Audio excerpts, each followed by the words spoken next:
Take It Up with Jessica Lee. I'm here with Alan Alper, who's the VP of Marketing on Thought Leadership Content at Cognizant. Welcome to the show, Alan. Thanks for having me. Your company is huge, $17 billion, over 280,000 employees. So you have a lot of content to create.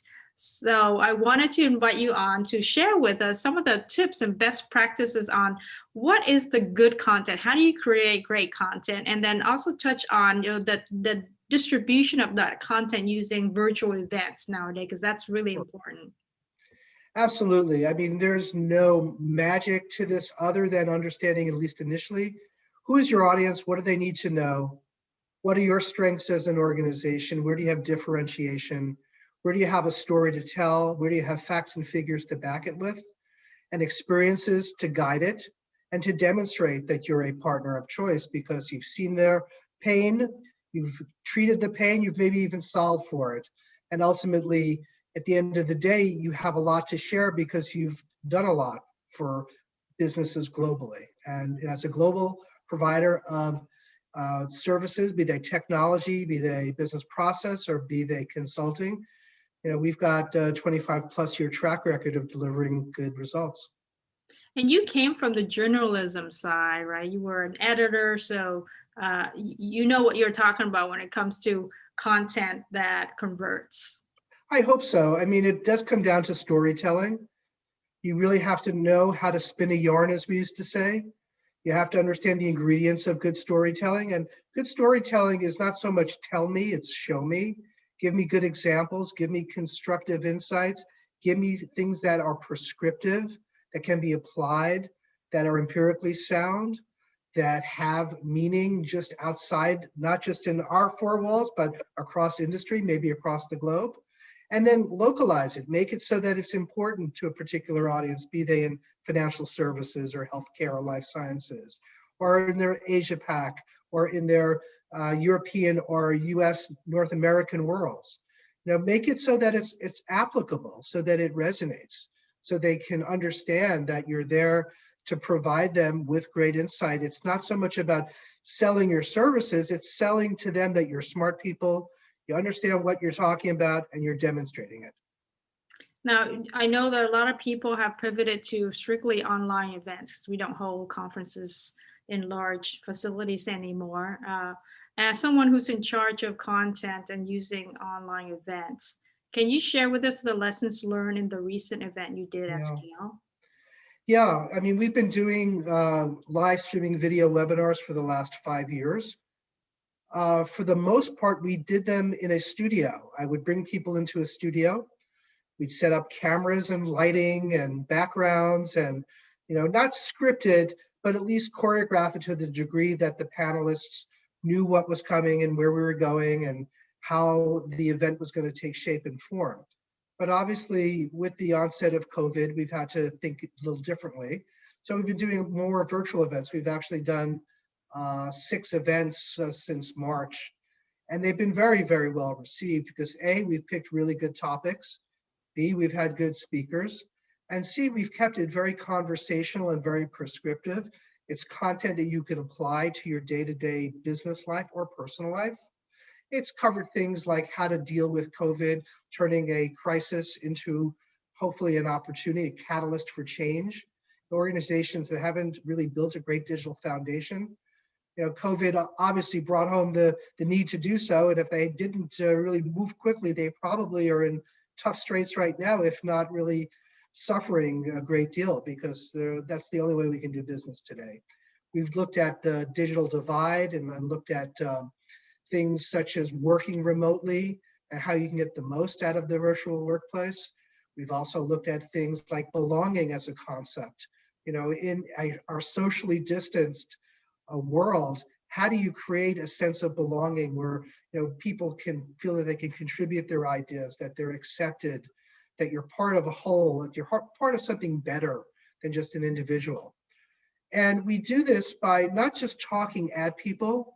There's so much death by PowerPoint out there. I know a lot of very smart people feel very comfortable speaking only if there's slides behind them. It's as if they're a dummy and the PowerPoint is pulling the strings. But people want to be engaged in a dialogue, not a monologue. So we try to make it very conversational.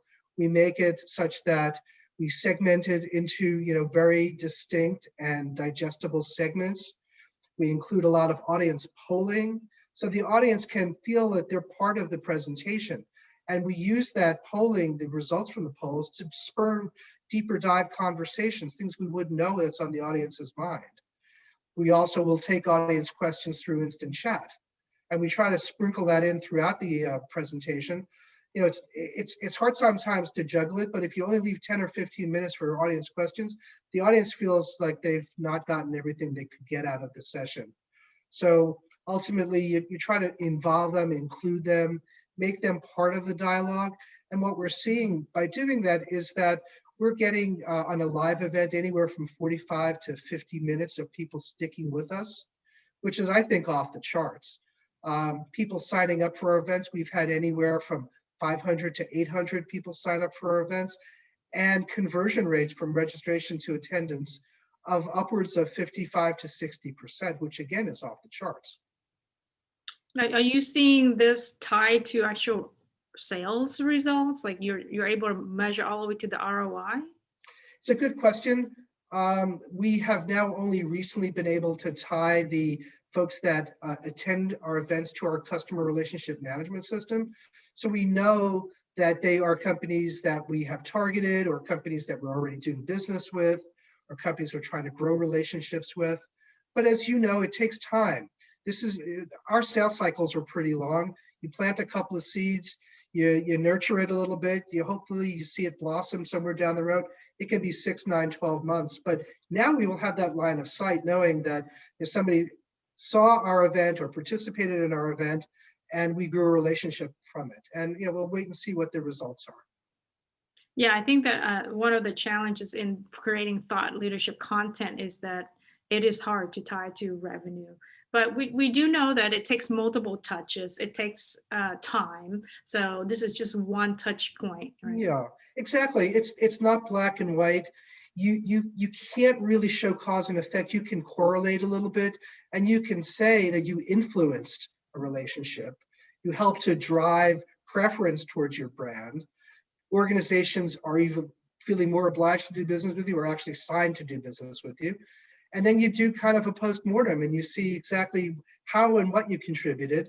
And we run this, you'll be interested in this, we do this Thought Leadership Hall of Fame every year, in which we ask not only qualify how we have contributed thought leadership to the business, but have we quantified it? How is it really making a difference? How is it moving the needle? And how is it resulting in actual revenue?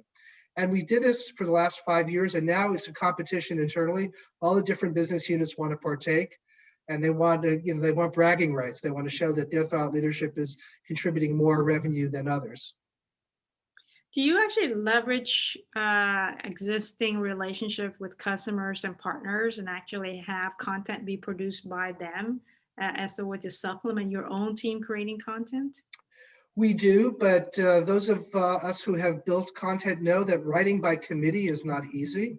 And then when you combine it with 2 different organizations with different points of view, it can be impossible. But we have worked very closely with a lot of our clients and a lot of our partners.